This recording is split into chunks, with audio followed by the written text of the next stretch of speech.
Sorry, I Engabout. didn't. Engabout. That's what they say This, on the buses. do you know what? It's almost like I'm not a point doing this now because I wasn't in position to do what I was supposed to do. But I'm going to do it anyway. The hell with it.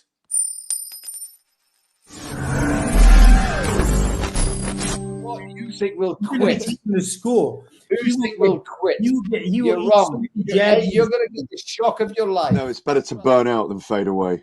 There we go. He is not elite yet. Tell me one elite fighter he's beat. You want to see what the Silk said? Yes. I don't know whether to float or gloat. What size feet is he, Ben?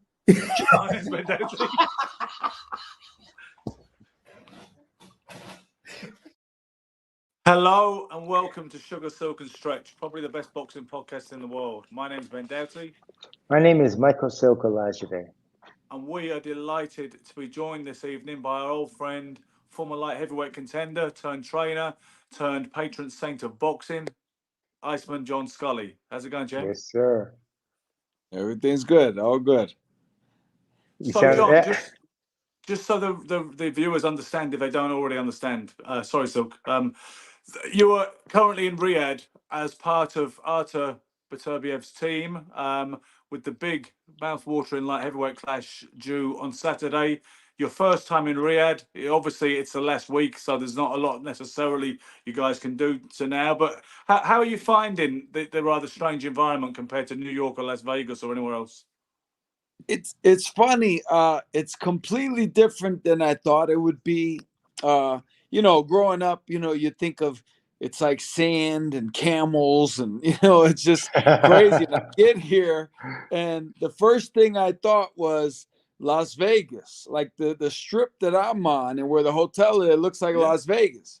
All right, it's super hot. Like if you know Las Vegas in August of every year, Sure. July and August in Las Vegas. You walk outside and it's like being in an oven. That's what it's like here. But it's just funny.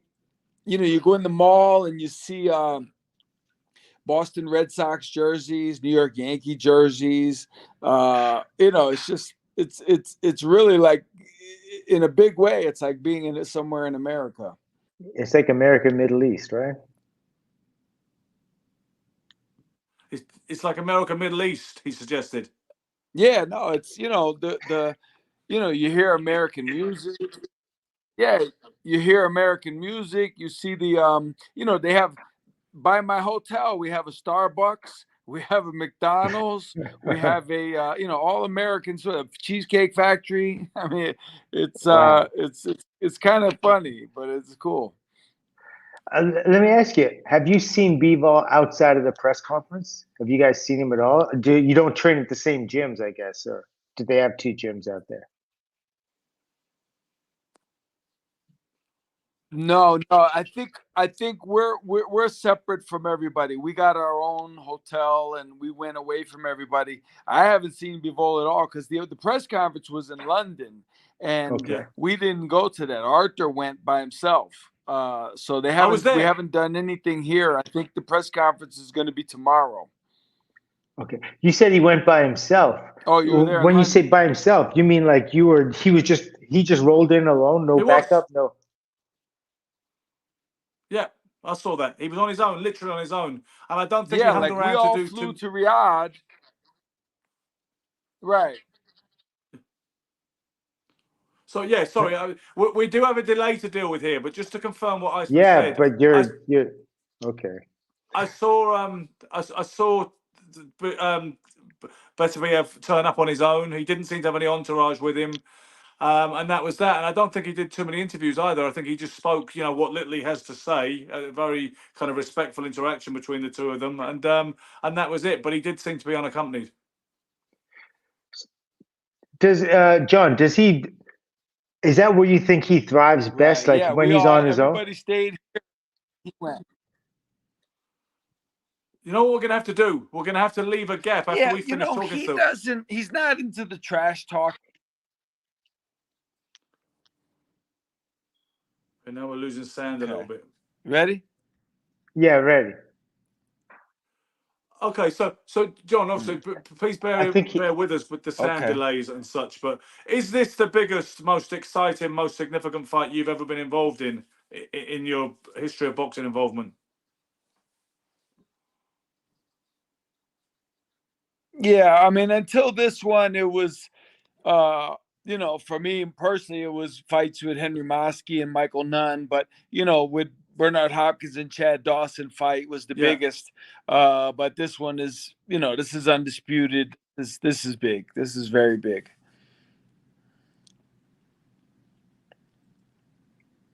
Silk? anything else? Oh, okay. I Oh. didn't know you threw it to me.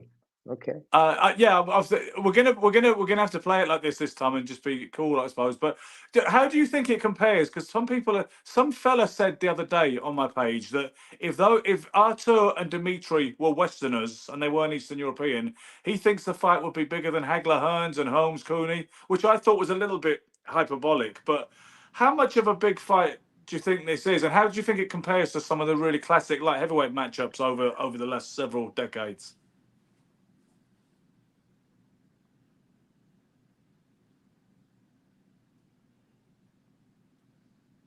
Has he just totally frozen? Okay, I can hear you now. Okay, cool. Did we not get the question? Did we not get that through? You said if they were Westerners, and then it cut off. Okay, somebody suggested to me just the other day that if they were Westerners, this fight would be bigger than Hagler versus Hearns and bigger than Holmes versus Cooney, etc. I thought that was a little bit of an exaggeration, but how do you respond to that comment? Yeah, I mean, I don't know. You know, those fights were pretty big. I mean, you know, but if they had come up in the United States, you know, for the last 6 or 7 years, you know, I would think they could have approached that level. But it's, you know, it's hard to say 'cause we're in a completely different era. You know what I mean? Like in my era, I remember the showdown with Leonard and Hearns. And I remember kids in my school talking about the fight, and one kid had a showdown T-shirt. You know, I don't think today anybody would have a Better Biev T-shirt. You know, it's just, you know, it's a different world now. We can't compare. So let For me sure. ask you, John, has Beterbiev's emotional approach to a fight changed for this fight? Have you noticed any change at all? And if so, is it for better or for worse? His emotional approach to the fight, not his physical To be preparation. honest, his mentality hasn't changed. Like he's doing the same thing because the beauty of him is all his fights, he trains super, super, super hard, unbelievably hard. Like he could fight, you know, his grandmother, and he would train unbelievably hard for the fight. Yeah. So, you know, I can't say he's changed anything really because that's just him all the time. And so what about his sparring then? Like, has his sparring been the same, like in terms of intensity? And who does he spar with? Like, who does a guy like that spar with? I find that crazy. You know, I'll tell you, we've always Mark Ramsey finds the sparring, and he's always had to reach out. I mean, we've had guys from Colombia, Australia, London? Germany, like all over the world, all over the world. Like he finds them everywhere. And for this one, we had Craig Richards, who's from England, who's a very good fighter, very tall. He actually fought Bivol in a very close fight. He only lost by 1 point on one of the judges' scorecards. Wow. He was probably our main guy for this fight. And but the sparring, you know, like I say, Arthur doesn't like for some guys. You ever see when a guy will say, "For this fight, I trained harder than I ever trained in my life before." Yeah.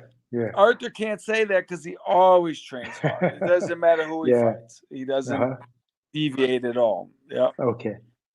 I see Artur doing different kind of conditioning drills, some really hardcore stuff, body weight stuff, like press ups on his fingers and stuff like that. Ice. Is it different to what you've seen most of the fighters you've worked with and the way you work yourself? Is there something unique about his conditioning routine?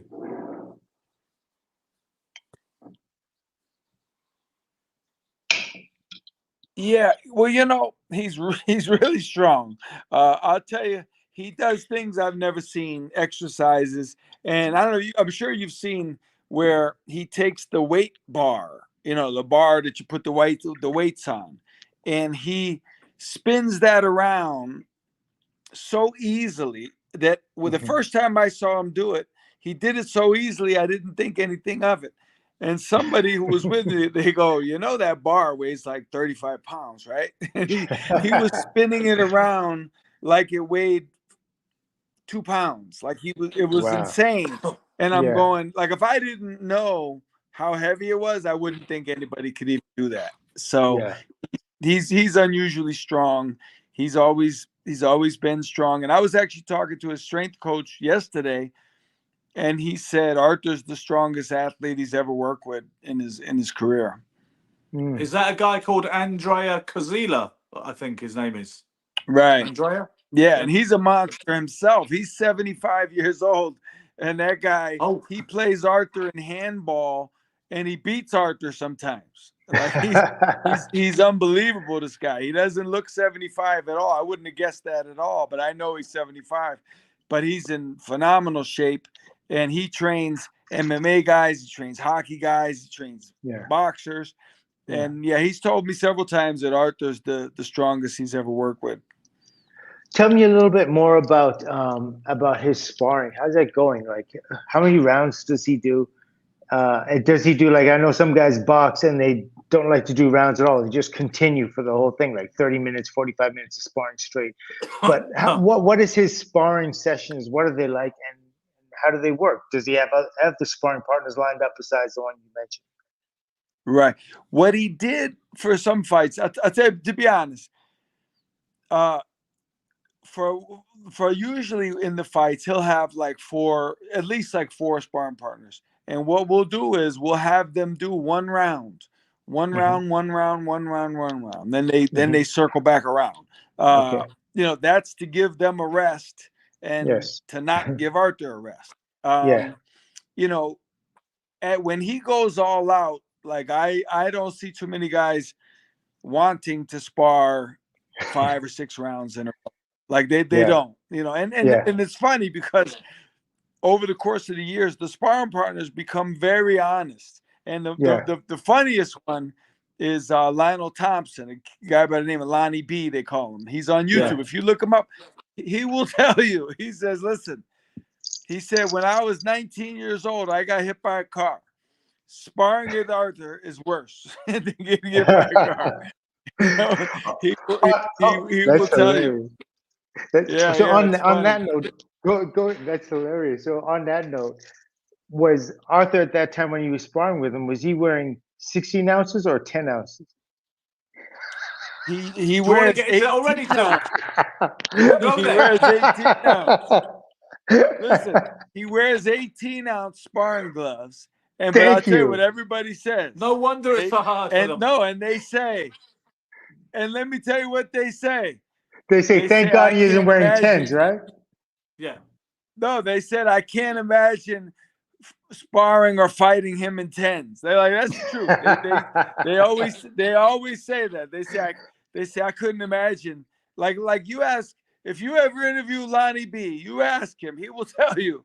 I would never. He told me one time, he said, listen, if they ever call you or Mark and say that a fight with me is on the table, they're lying, because I will never fight Arthur. And I'd like to explain to our viewers, for anybody who doesn't follow this argument on Facebook, just quickly, without getting too segued, Michael Silkalajide, who's never been afraid to swim against the stream, who has lots of interesting independent views about boxing, he believes that fighters punch harder the bigger the gloves are, with bigger gloves on, like a 16 ounce, for instance. Iceman John Scully says, stop it. That is literally insane. And you are the only person on planet Earth, in boxing circles at least, who even thinks that way. Please stop it. I cannot believe we're even having this discussion. But wait a minute. Before you go any further, Ben, here's what I say. I don't say they punch harder. I said the concussive effects of a punch are worse with a heavier hand, essentially, than they are with a lighter hand. How is that hard to understand? I just don't even understand it. If I I hit you with understand your a, premise. if I hit you with a mace that weighed 6 ounces, and then I hit you with a mace that weighed 1.5 pounds, there's going to be a difference. Yes or no? It depends what the mace is made of. If some of it is Oh, padding, there's another stop argument. it. Well, Yeah. There's an okay. argument to be had. By that, here's the thing. Let me squash this, right? Do you know what in your cut? Do you know what boppers are? You know what boppers are? Okay, No. it's like a toy. You buy them in the toy department. Okay. You used to get them for Christmas. It's a boxing glove, but it's huge. It's like a huge boxing glove. Yeah. And so you can box each other with, pay attention, without getting hurt. the bigger the gloves, but you can hit each other as hard as you want, and nobody will get hurt. Okay. No, it's true. No, you're absolutely right. But those things are, I mean, let's talk about keeping things in the realm of reality. Those things are like, they're full of air, and they're like life-saving swimming equipment. You know what I mean? They're huge, like beach balls on each hand.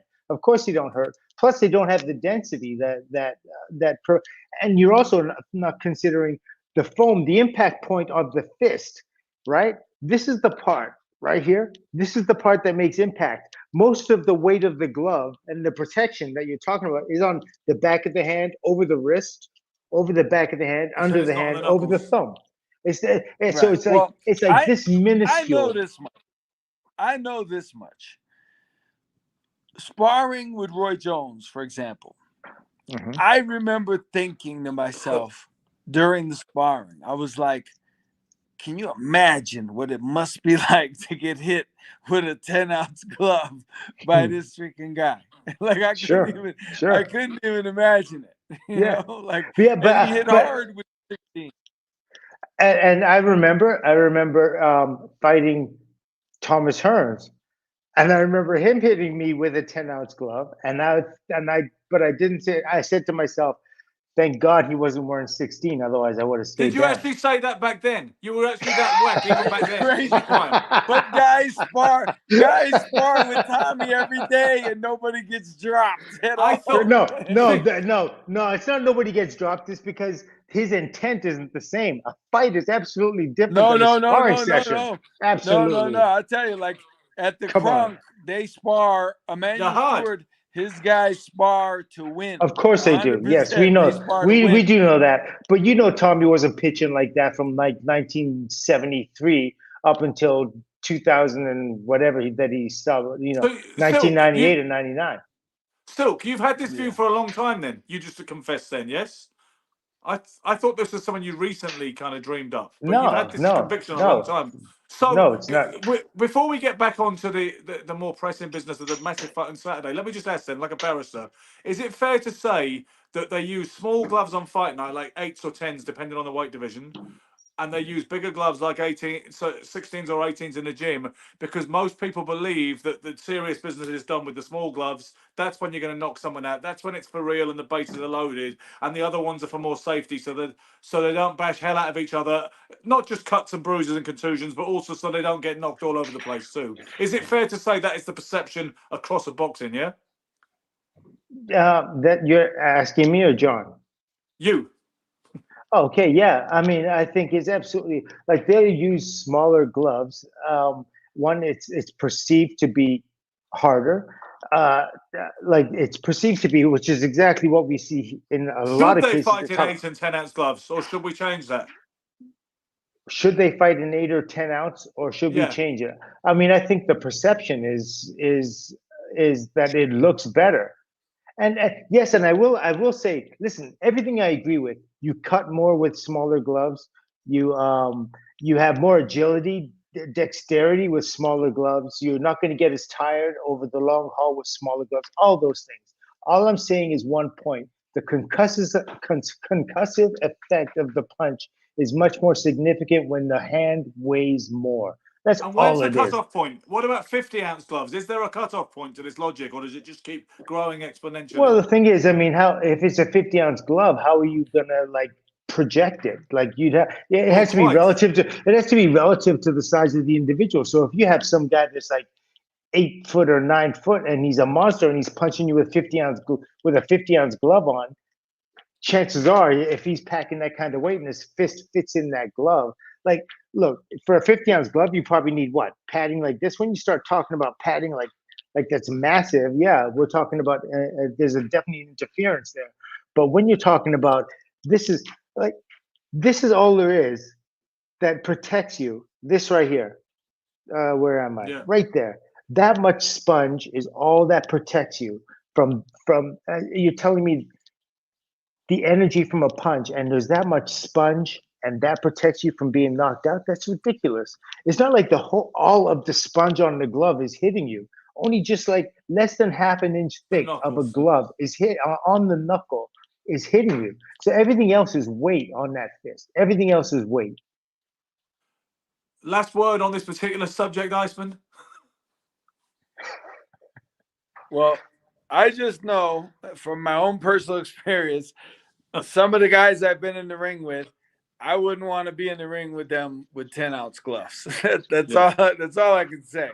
You know what? I will say I fought some murderous punchers at middleweight.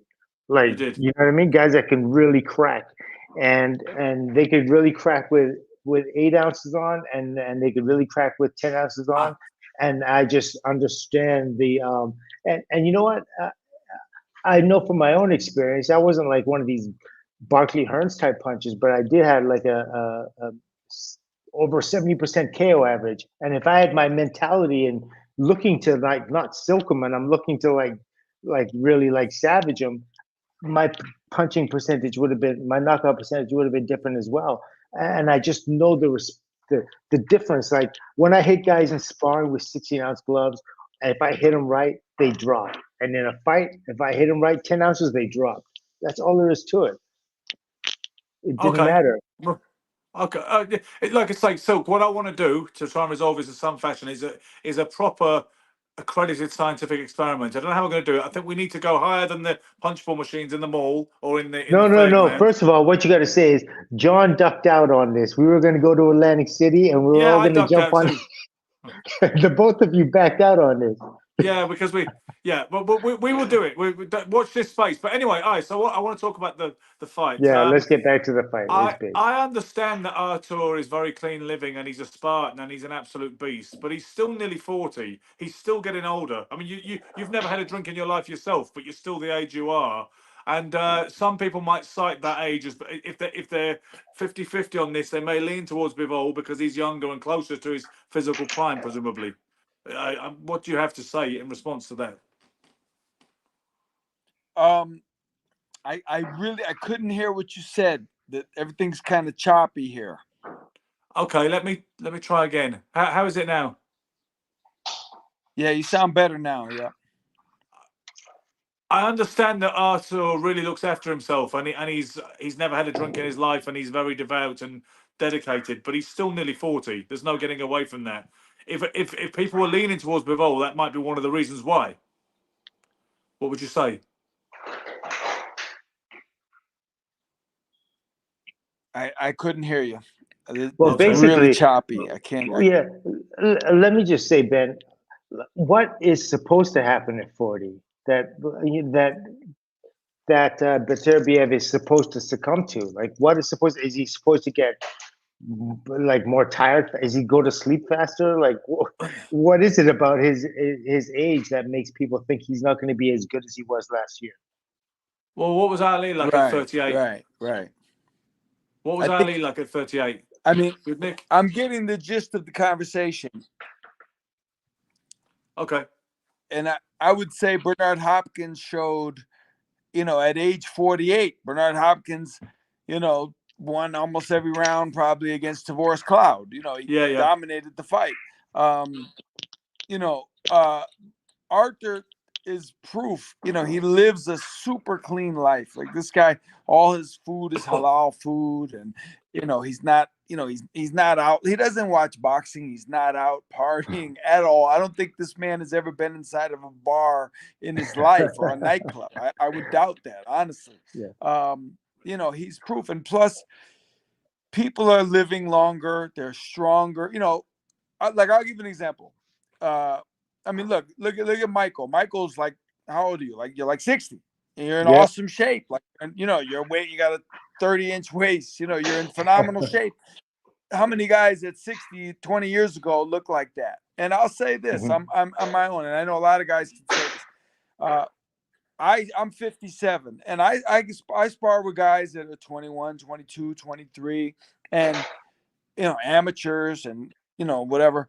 And they're not gonna wear me out. I'm gonna wear them out every single time. Like if it comes down to it, I'm gonna wear them out every day. And I tell them, I'm gonna wear you out. Don't let my age fool you. And I'm just me. You know, I haven't fought in 20 years. You can imagine Arthur, he defies the age thing. You know, it stands to reason sooner or later, you know, every 20 years or so, the age raises up, right? Like back in the day, Social Security was at 65 because people at 65 were really old. Now you see 65-year-old women, they look like they're 30. You know, it's a different world today. Yeah, absolutely. Yeah, that's fair to say. Go on. Let me ask you, John. This fight is going to make Beterbiev, should he win, a household name. But he probably isn't concerned with that, right? No, not at all. That's not his goal. Like, you know what I mean? Like I asked him, I won't name the guy. I don't want to embarrass the guy, but just out of curiosity, and I already knew the answer, but there's a major star in boxing today, right? And I asked Arthur the other day if he ever heard of the guy, and Arthur said no. Like, this is a guy, 20 years ago, he would have been on the level of Felix Trinidad. Like he's big in the game today. And he goes, no, I don't know this person. I don't know this guy. No. Wow. And he's not being disrespectful. He just doesn't watch boxing. He doesn't care. And you know, so he's just that type of guy. That's all. Well, he watches Bivol. Would he study Bivol and his fights? Because I know they knew each other as amateurs as well. Is that somebody do you think he would actually study footage of, or not really?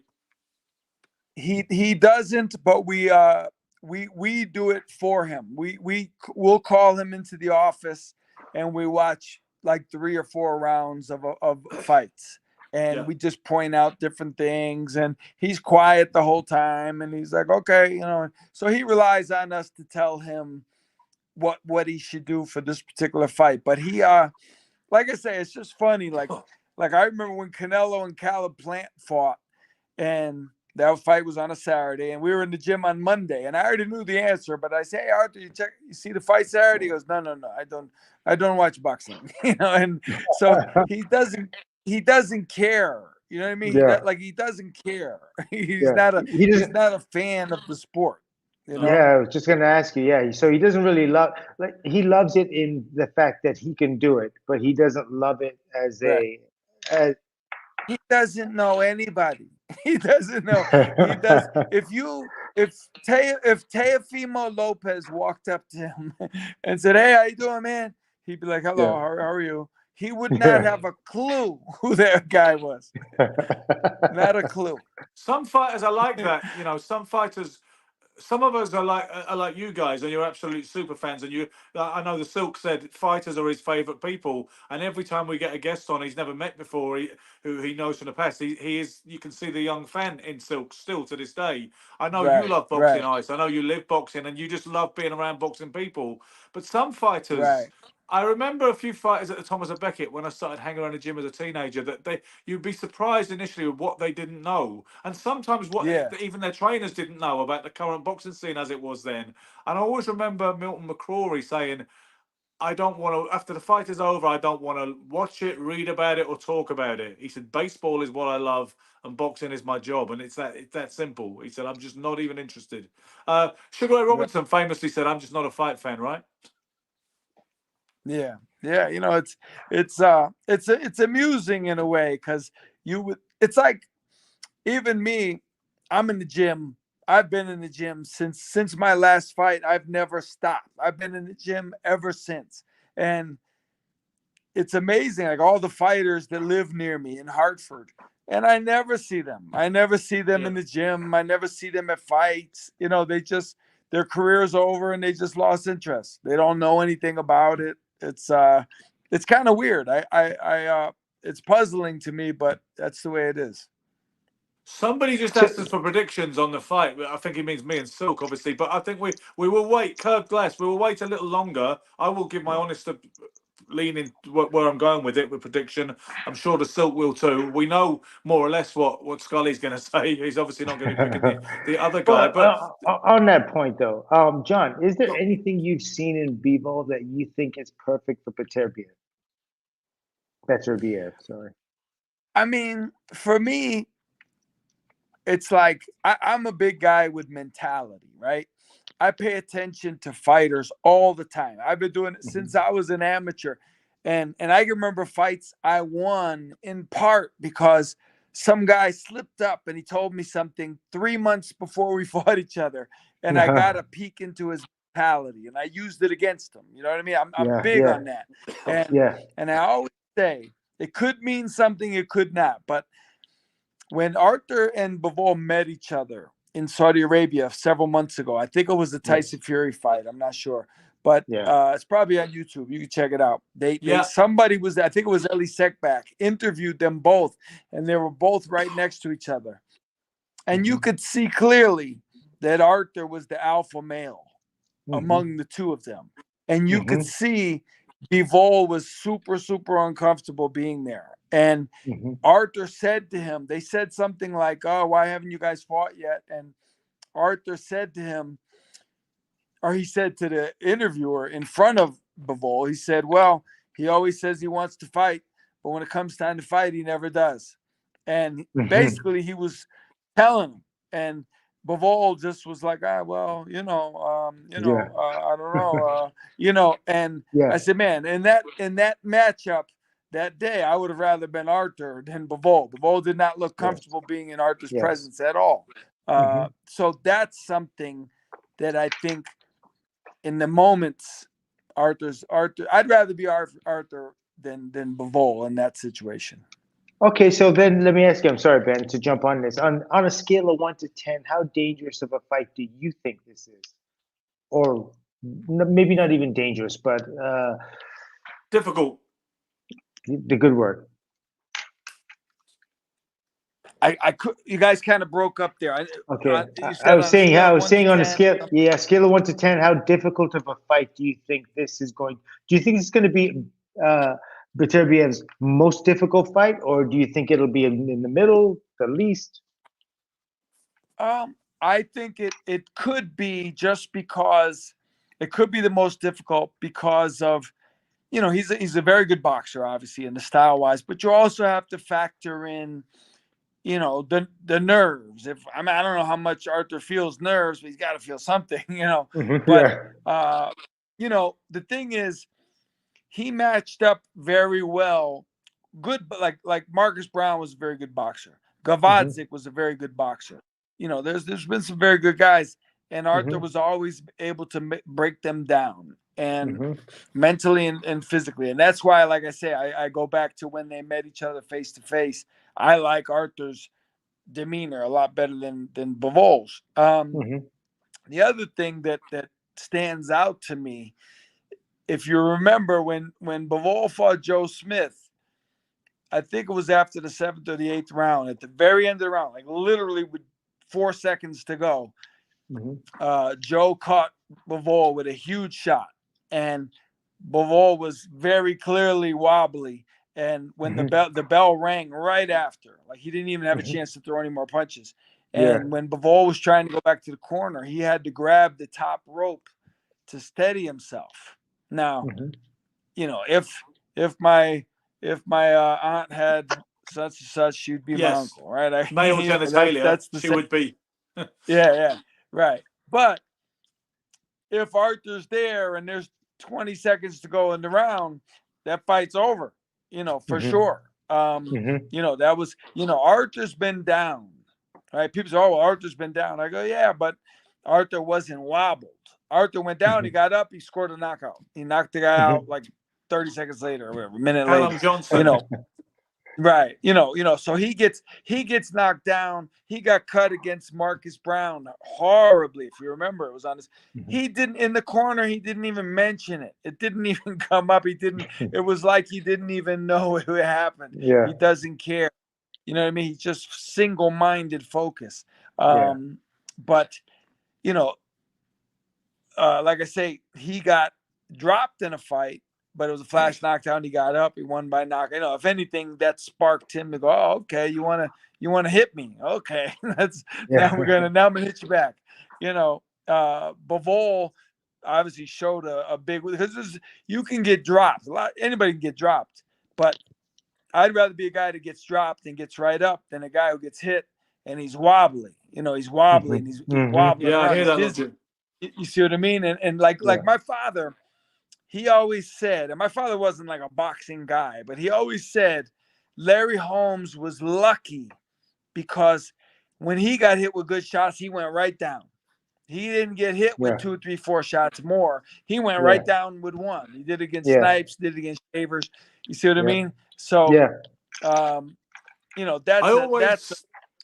I always remember Holmes saying that Shavers hit him so hard. He said, if he'd have hit me slightly less severely, he may have knocked me out.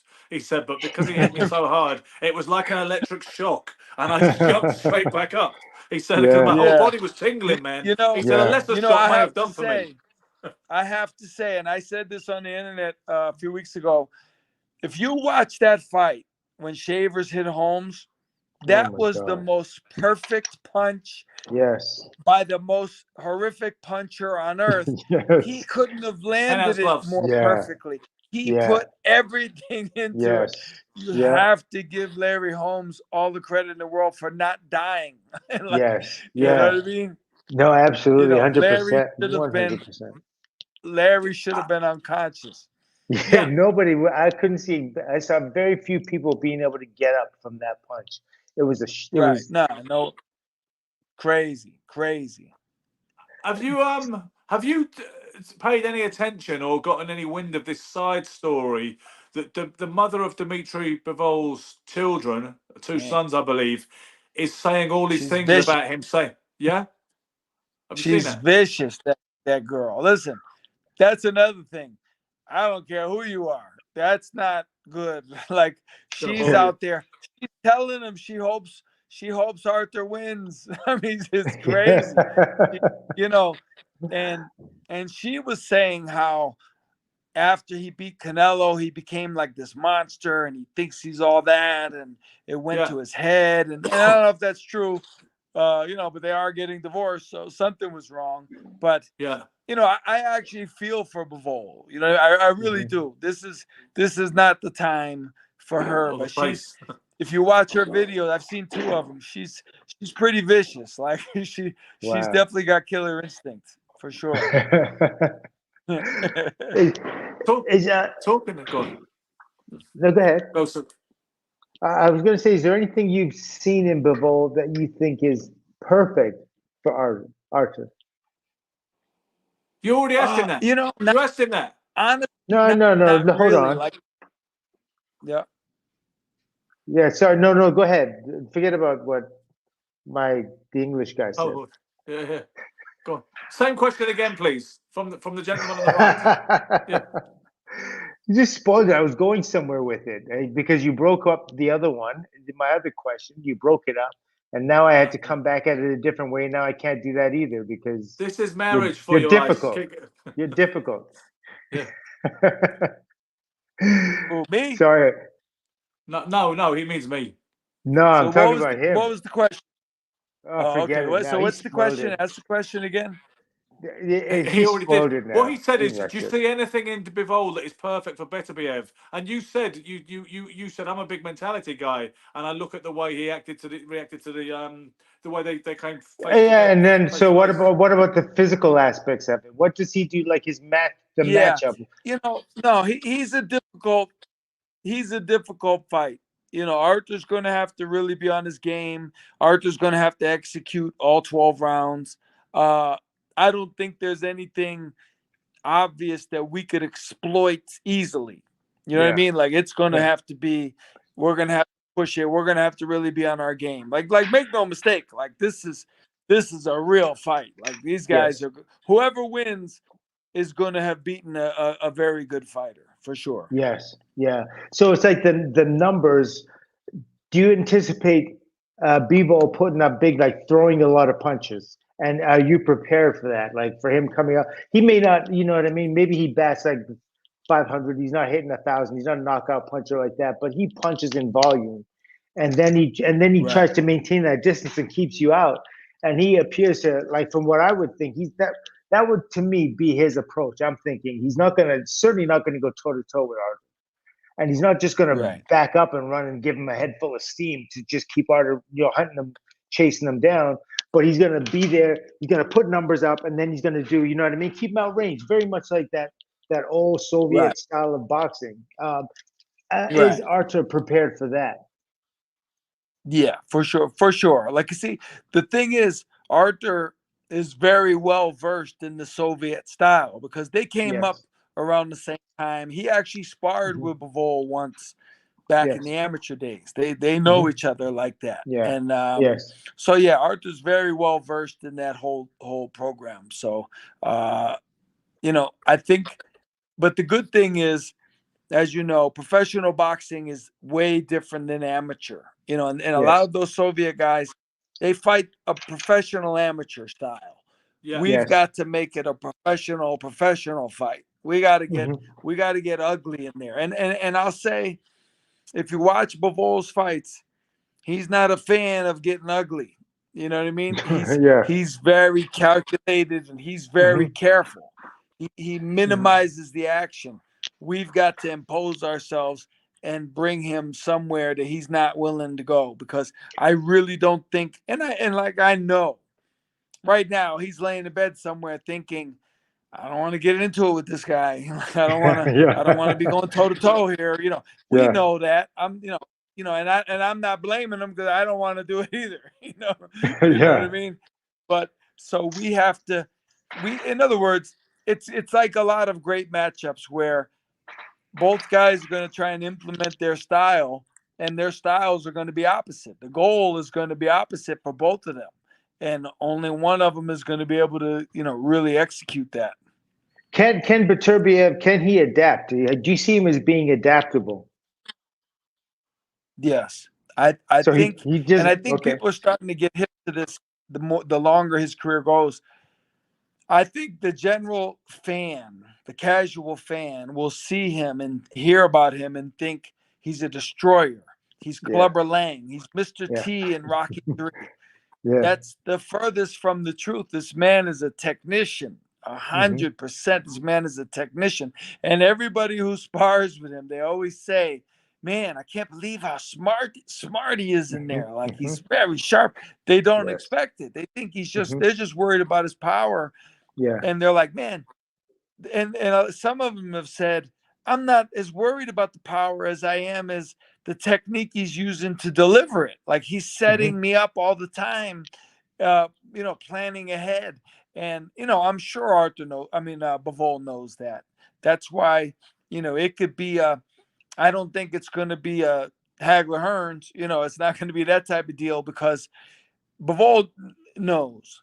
And Arthur said that to him one time. He said he knows. And Bivol pretended, I think, to not know what he meant.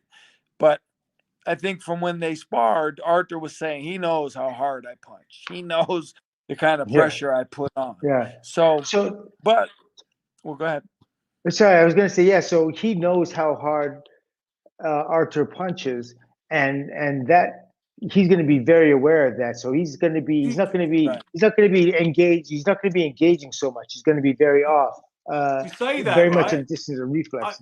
I asked Bivol last week, I think it was last week, or the week before, at the London press conference, if he'd ever sparred with Artur, and he said not really. He said it wasn't really sparring. He said we were working together in the same national team, and we worked together and we did technique work, but he said it wasn't really sparring. That's what he told me. So whether he's actually tasted that powerful or not, I don't know. Right? No. Here's what happened. I saw an interview with Bivol about a year ago, and he was talking about the sparring, and he was talking about it like it was World War III. He was saying, Okay. "Oh, this guy, he's so strong. He's so strong." And I said, "Wow." So I asked Arthur one day. I said, "Man, what was it like sparring Bivol?" And he said, we really, it was he said something to the effect of like he was a little bit younger than me, so I didn't really go that hard. I kind of took it easy, So I thought at the time, now Bivol may have changed his mentality, but at the time when they were describing it, Arthur told me like, it was no big deal. Where Bivol was telling an interviewer like, "Oh, this guy, man, I sparred with him one time. He's so strong. He's so aggressive."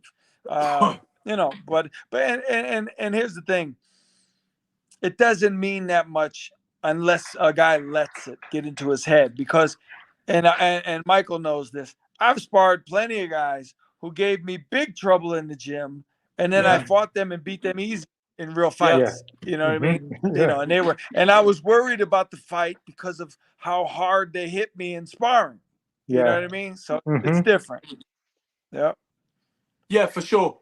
Somebody a teacher just commented that he's just done a quick search of the betting odds as they stand right now, and it appears that Artur is a slight underdog. I meant to check that before I came live on here, actually, but I'm glad that he's pointed that out. I'm sure you're not a gambling man, Iceman John Scully, and I'm sure it doesn't make any difference to you. But it's just an interesting statistic that apparently I will check that on the betting app I've got on my phone after this interview is concluded. But it looks like Bivol might be a slight favourite at this particular point. Why do you think that is? Why do you think that is? Why would he? Some of it still is being dictated by said, the money. I know the money, like who bets, how many people bet, and it alters the thing. But I'll say this, and I'm not being disrespectful towards Bivol at all. He's a very good fighter. I'm just saying his entire being, his entire career, you ask anyone, man, tell me a Bivol fight. They'll go, "Oh, Canelo, he spanked Canelo." That's why he's highly regarded, because he beat Canelo. Without that fight, you don't even know who he is. Before that fight, everybody thought Canelo was going to kill him. Yeah. He was not highly thought of. Beating Canelo, which is a big deal on the one hand, but on the other hand, Canelo is not a light heavyweight. He's a little guy for middleweight. He's little. Arthur would look like King Kong next to him if they fought, and Arthur would stop Canelo. If Arthur had Canelo on the ropes like Bivol did, forget it. The fight's over. He gets him right out of there. So I think on the betting and the him being a favorite, if you ask people, they will tell you. If you say, "What's the best thing Bivol's ever done?" They'll go, "Oh man, I remember when he beat Canelo." That's all they know. They can't name 3 of his opponents. All they know is that he beat Canelo, and Canelo was the big star in boxing. So I think it's a little misleading in that regard. Can I ask you, how's it breaking down? I don't know if you know this, or I don't know, Ben, maybe you know this. How's this breaking down in terms of money? Is it 50-50? Is it, I mean, what, you still talking about the odds? Yeah, no, not the odds. The financial. The purses. The purses. God knows, I don't know what they're getting. Do you, Ice? I mean, do you have an idea? I think, and I'm not even sure. I'm a different kind of guy.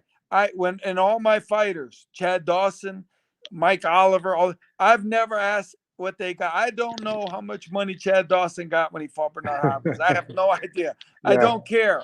It has nothing to do with me. When they pay you, you're like, oh, you're actually almost surprised they give you money. You didn't even know you almost forgot that you were supposed to get some. Well, no, that was when I went to spar with Roy Jones. They paid me after the first week, and I asked the guy, "So, what's this for?" He goes, "That's for sparring." I go, "Oh yeah, oh thank you," because I would have done it for nothing. I would have sparred Roy for free. I was so excited to spar with him as a pro. I had boxed with him as amateur, but this was as a pro. And when they gave me the money, I didn't know what it was for. So we don't know what the purse breakdown is. I think Arthur's getting 10 million. If I heard that. Okay, and probably points on the live, points on the fight as well, I'm sure. Yeah, I have no idea. Probably he's got to be getting 5-4 Beterbiev. That's the odds, Silk. Ignore it. It'll only confuse you. That's odds. Oh, okay. Yeah, well, it did its job. It confused me. Yeah. So when I look at both Now, let me fighters, just tell you guys this. I have about 2 minutes left, and I got to go. We have a Okay. training session. Okay. We got to so- do predictions. We got to do predictions. okay, we gotta do that. All But right, I let's gotta get ask it one done. 'Cause question. I got to go in about Okay, 2 minutes. so he doesn't. Where I see like the chinks in Arthur's armor, I would say if I were Bivol, I'd be saying, okay, he doesn't bring his hands back as fast as they go out, and I would see that as the opportunity to take advantage. The silk is frozen. I can see that. Silk is frozen. Look, You got me. You got me. Yep. oh, am I frozen? Aye.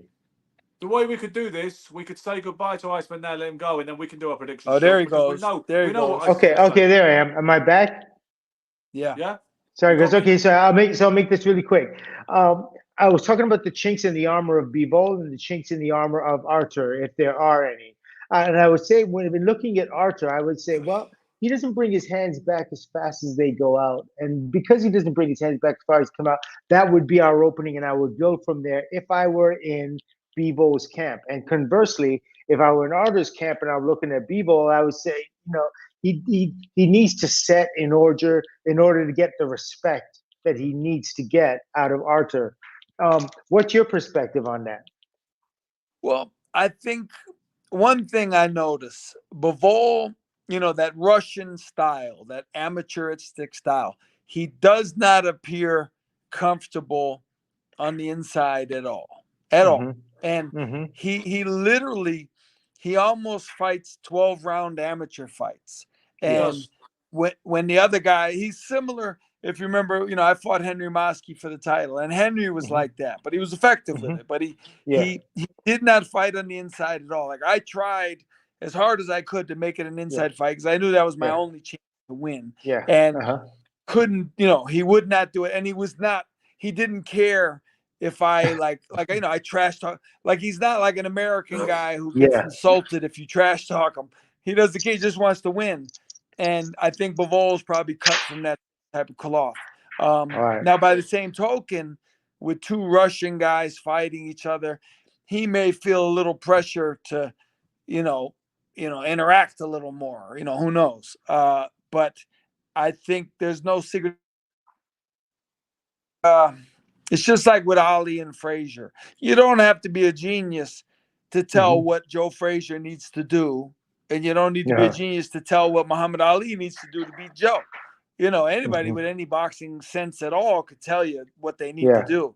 So I don't think there's any secret what either of these guys generally need to do to win. Okay. All right. So let's get the predictions out.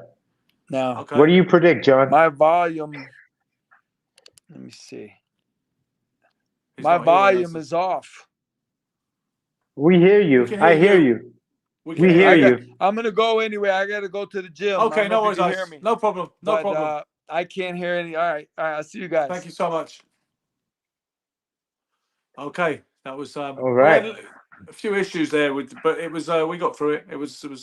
It's always a pleasure to speak to the Iceman. The Iceman. Just such a great boxing guy.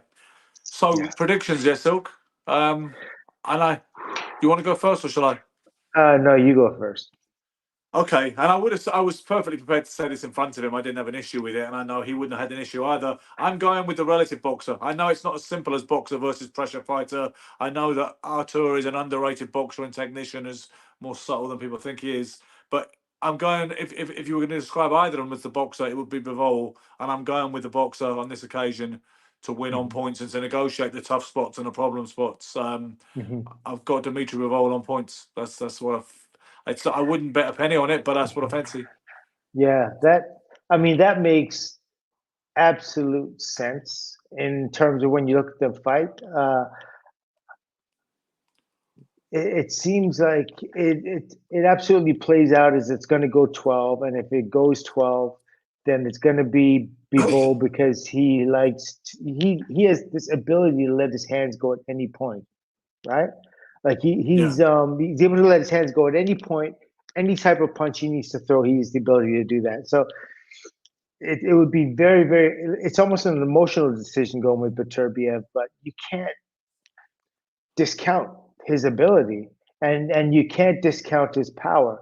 But how many times have we thought that somebody's power is going to be the deciding factor, and it absolutely isn't? It always comes down to And the skill. other guy sometimes ends up being the puncher. Sometimes, not Yeah, suggesting it yeah, will be this time. yeah. And know. and it certainly could. I mean, if Bivol, sets his feet, and after boxing for a while, after like maybe 5-6 rounds of opening it up and keeping distance, then he starts planting his feet a little bit and backing out. I mean, he certainly rang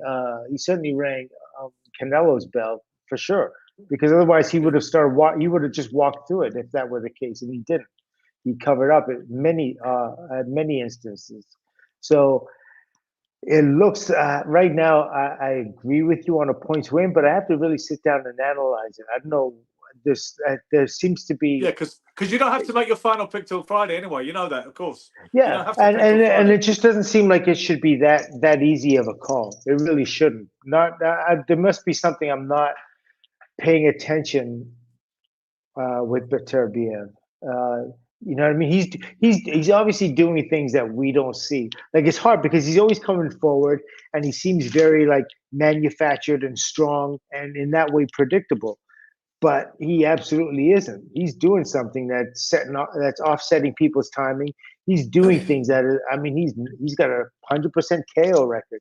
He's doing something Yes. absolutely right. You know what I mean? He's Yeah. never fought anyone like Bivol before. Bivol's Not at never all. fought anyone like him before. So I think it just needs a little bit more time. I'm gonna run it in the system a little bit.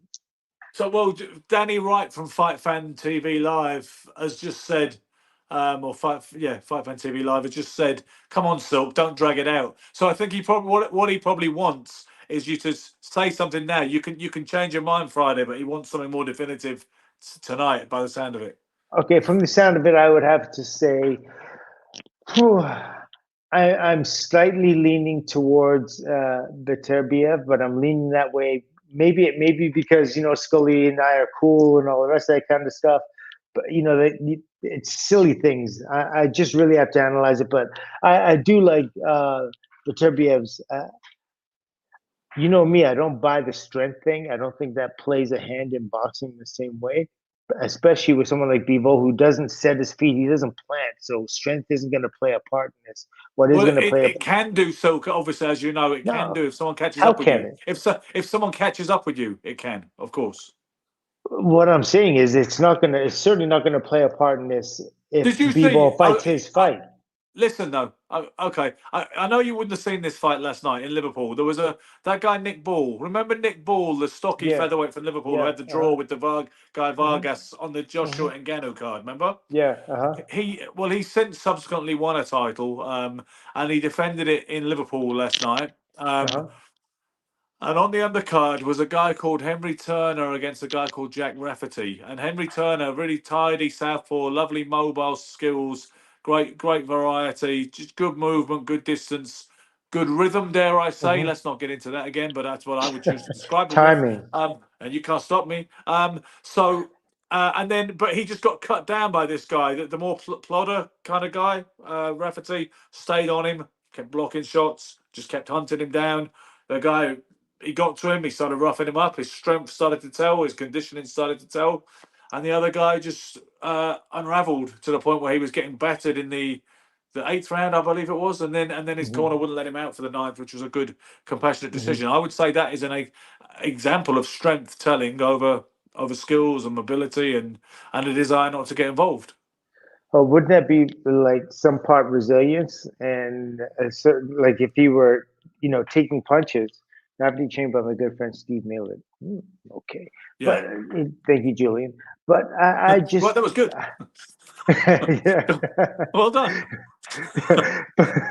No, but I'm just saying. I just don't see how strength plays its part in a fight, because strength doesn't laying on somebody, wrestling them, lifting them, pushing them. That's not scoring you points. And if that happens, it's because the person who you're fighting, who you're molesting, doesn't have the skill set to offset that. You know what I mean? But like I say, this guy last night had a superior skill set, but he just got cut down with a stronger guy, who's and conditioning perhaps came into it as well, which is different to strength. I understand that, although they pair them together in terms of the modern strength and conditioning concept. But for how long you're able to do it.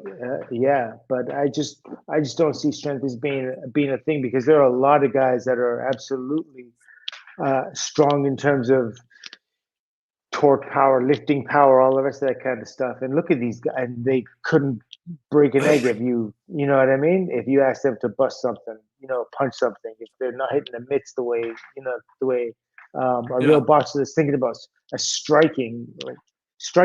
Look at Tommy Hearns. You're not going to say he's strong, but he hits extremely hard. It's absolutely exactly. I was about to say, before you said it, I was about to talk about Tommy in that kind of what's the word, a paradox, I suppose. A lot of people don't understand when they're not boxing people. I mean, I know as boxing people we disagree frequently on lots of different things, but we have this communal understanding of certain things, and one being that strength and power are definitely different. The physical strength that makes somebody a hard physical presence and a bit of a unit and hard to move, and someone who'll just turn your lights out with a shot. Even though he looks kind of skinny and thoracic. But they're. So I mean, like I say, Silk, next Friday will be the preview show ahead of the Saturday, when we can nail our colours to the mast. And I'd imagine Gary, by the way, was up for tonight, but he said I'll sit out because Scully you guys know him better, and you know what it's like with it's hard work with three of us and a guest. That is hard bloody work. Especially when two of the three are extremely loquacious and the other one's very reserved and exactly that. Giving. Yeah, indeed. It's just like I say, it's one of those things. It's a harder gig, isn't it? It's like if you it really is. Trying to do something on your own to conduct an interview is relatively simple. Trying to get a show with talking heads where everybody gets involved, it's and you stay on the same path, because when you're questioning somebody, you're trying to go somewhere. But then when you have somebody you're trying to go somewhere with a question and you're leading them, and then the other guy comes in and takes you off in a different direction, like you kind of did to me today. It's kind of like, oh my God, it's frustrating. But the thing is, pull my gray hair out. I think you build a conversation. If I'm on my own and a respondent says something that's interesting, I'll go off on his tangent. Sometimes I'll go off on your tangent too. What I notice as a test as to who does that, run some old episodes back, Silk, run some old episodes back and see how many of your questions start with, okay, so let me ask you. That's a typical out the blue preface. Oh, let me ask you this because we're not talking about this. See how many often you start a question with, let me ask you, like it's literally at the sky. And it isn't? Huh? And it isn't? It isn't at this point. Like I say, that I think when you're building a conversation, you don't normally have to say, okay, let me ask you this, because it's probably because I had already started a line of questioning and you deviated from that, and I'm trying to bring it back. That's generally how it is, because I don't initiate, right? Even my nature is a counterpuncher. I don't initiate. You're much more of an initiator than I am, and I'm more of a counterpuncher than you are. But Sammy says Beterbiev will finish Bivol within a 6-round mark. My words. You know what? See, it's so easy for me to say when people say things like that. I have that bet with you. The chances are he's probably going to be wrong. Obviously, he could be right. Yeah. But I would have that bet quite confidently more than I'd pick Bivol to win. Yeah. I would pick Bivol to still be there in the 7th round. Can you see the fight in your mind? When you think about it, and if you close your eyes and you think about that bell rings and those two fighters come out to meet one another, what do you think happens? See, I think it will be a really decent fight. I don't think it will disappoint for a start, because sometimes they do, right, Silk? Sometimes there's this I remember people thought Lomachenko versus Rigondeaux was going to be some kind of hardcore boxing porn. I mean hardcore, boxing porn for hardcore people, not hardcore porn. But and as you know, it was a washout. It was a washout. And same thing with Spinks and Kwawi, which I brought up before. Yeah, you know what I mean? Good comparison.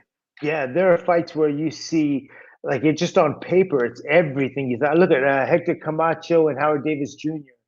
You know what I mean? You just say, oh my God, this is going to be the Flash versus, the Superman. You know what I mean? And it doesn't live up to be that at all.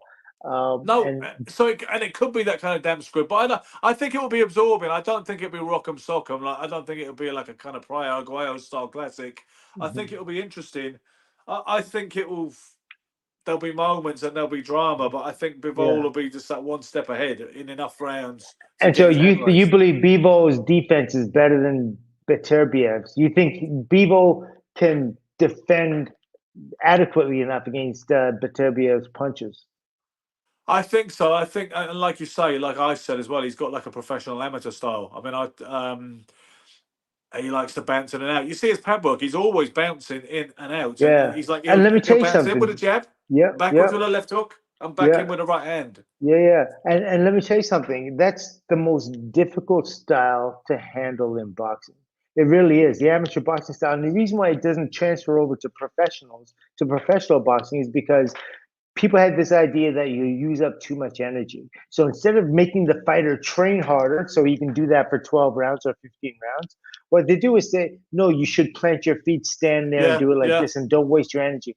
And that's one of the ways they've changed boxing from its natural arc of how it was evolving to how men think it should be. And most of these men aren't even like, maybe a great deal of them have never fought before and wouldn't know anyway. But what you should Like you try to said, do. it's like a con trick sometimes to steal a fighter that an amateur coach has built. Because funny enough, Silk, there was a guy called Michael Kalowski, I think his name was, at the Gleason's gym 20 years ago when I was there. And he trained Yuri Foreman initially. And apparently, I think he may have moved from Russia or wherever with Yuri to New York. And he said he even split up with his wife over the fact that they had this fighter staying with them. And he said, don't worry, it's going to be a big deal and all the rest of it. Then he said, and he would, when you mentioned Yuri Foreman's name at the time, he would spit. And he said, he sold me. They sold me out for a big name trainer, Tommy Brooks. They said, you can't be with this guy. He's got no name. You're amateur coach. He said, so he went off with Tommy Brooks. And what I actually heard from Yuri Foreman and his wife, Layla, who was also a boxer who trained at the gym, she said this guy was so bitter about the fact that he ditched him as a trainer. He'd sent a gunman to the house at one point, apparently. Wow. That was how kind of, but he was this, but I do remember him saying about, he sold me. And it was a real, and that happens a lot in the pro game. Sometimes they will say you need someone who's got a name. And, sometimes the guys get a name. I mean, even, like Ben Davison, right?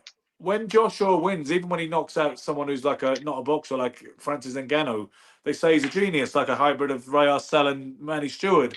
When he looks bad again, people say he's like a boxer-size fitness first trainer after the last performance against Dubois. It's a funny old game, isn't it, in terms of people's reputation and how you build that name. You just have to remember that that you speak of, they are not always the same person. It's a different group of people that now have the upper hand, who now have the freedom to say things. You know what I mean?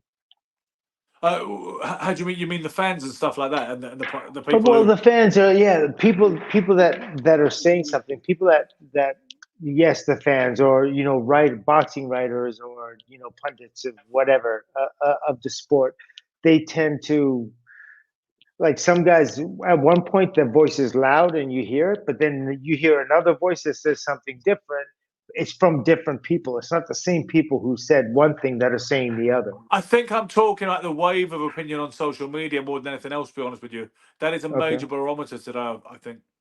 And that's when you get but you'll see it on X or Twitter, as well. People saying, "Oh, boxer size Ben strikes again," and all this kind of thing. I think, there was a trainer. I don't know if you heard of him. There was a trainer over here, back here, about 10 years ago, 15 years ago, called Joe Gallagher, who was the biggest name in boxing training, in British boxing, and he had everybody. He was showing people around his gym one time in a video on Sky TV about 15 years ago, and he said, "This gym is a who's who of British boxing," and he had everybody. He just had every fighter that was worth a carrot at the time. Whereas now, I saw Joe at the press conference for Bivol Beterbiev the other week, and he was very low key, and hardly anybody noticed him. People were not clamoring for interviews with him. I'm not saying he didn't do any, but I didn't notice he didn't have that kind of luster and stardust around him anymore. Whereas at one point that was Joe Gallagher, where his star as fighters have left, things have changed. I don't know, circumstances change, and he's not. His name isn't really hot anymore. It's like it is a bit of a popularity contest, isn't it? The training Well, thing. it is. It always is, and it always will be. You know what I mean? Like I said, so the people that have the voice, their voice is going to be one way, and then that voice is always going to be changing, always going to be adapting, always going to be moving. It's just like, I mean, look, even people that that write in and talk to us, or you know what I mean. As new individuals come in, they have a new perspective, and I don't know. It's just almost impossible to keep track of. I think that it's just a matter of keeping everything level, seeing the fight for what it really is, which is what we got to do with Beterbiev and Bivol. I want to see the fight for what it really is, and in terms of doing that, I just close my eyes. I don't listen to anything else, and I try to see what's going to happen. Like in the first round, what did their fight instincts tell them, and do they follow it? Do they listen to it? And I think I think they really do. I think like everything's going to be their ability to adapt in the moment, and they have such great amateur careers, and they have such great professional careers, that it's going to be one of those kinds of fights. It's going to be brainy at first. It's going to be let's see who's got what, and then slowly they're going to start testing each other by the third, fourth round. Then there's going to be the test. Okay, I'm going to plant my feet now, and I'm going to start taking a chance now, because one of them is going to have to lead, and Beterbiev, I think, would be best to establish that early, lead early. But in doing that, he could be leaving himself open to counter punches, because that's exactly the kind of thing that Bivol needs. He needs you to throw punches at him for him to be his most effective. Yeah. You know what I mean? And so that's the way I see this fight coming out initially. And how it plays off in the middle rounds, that's going to be what's going to happen. Like, I think it's going to be early, like they're both going to be tense. The middle grounds is when the fight is going to really form. And then is that person going to be able to hold on to that form through to the end? And does it go the distance? I think it probably does. So do I. Looking at the comments that have come in during this show, off the top of my head, I think most of our audience tonight seems to fancy Beterbiev.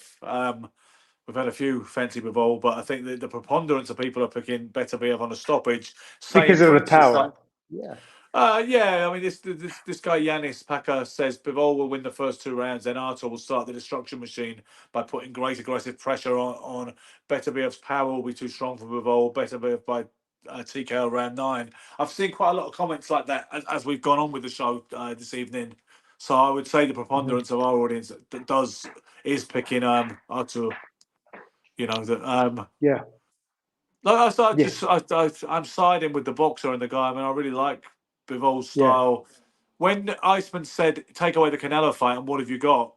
I would, if I was playing devil's advocate, I would argue some of what Artur's done in the 20 fights he's had. It's not Hall of Fame stuff, really. You know what I mean? It's just Callum Smith and Callum Johnson and Joe Smith Jr. and Borzik was a good win, which was a few years ago now, about 5 years ago. Yeah. I mean, at least he has that Canelo.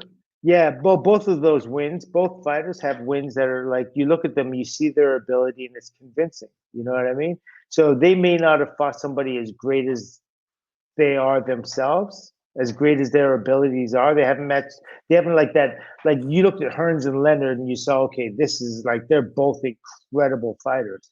And you've never said that about all of Bivol's opponents or Beterbiev's opponents, right? You might have said it about Canelo, but that was a bit of a different dynamic because as Iceman said, Canelo was a favourite, strongish favourite at the time, and I can't remember the odds, to be honest with you, so don't quote me about him being a strongish favourite. But I think people didn't realise. I for one didn't see him beating Bivol. I didn't see Canelo beating Bivol. But you didn't think Canelo would win? No, I didn't think Canelo would win. No. No, okay. Because it was a relative upset, wasn't it? Yeah, I mean, I think many people were, for obvious reasons. You know what I mean? The way a fighter is marketed, the way he is perceived. Unless you're like hardcore into boxing, it's pretty hard to tell whether at that point, when they start talking all that stuff and puffing a fighter up, it's hard to tell really what their potential to win really is. Okay. Yeah. Well, I guess we'll be back this time next Friday to break down the show. It's another bumper Riad season card. There are other fights to talk about as well on that card. You've got Chris Eubank Jr. fighting Sarameta, I think you pronounce that. You've got the Wardley Clark heavyweight rematch, which was a draw last time, and we did a watch along, so you should remember that.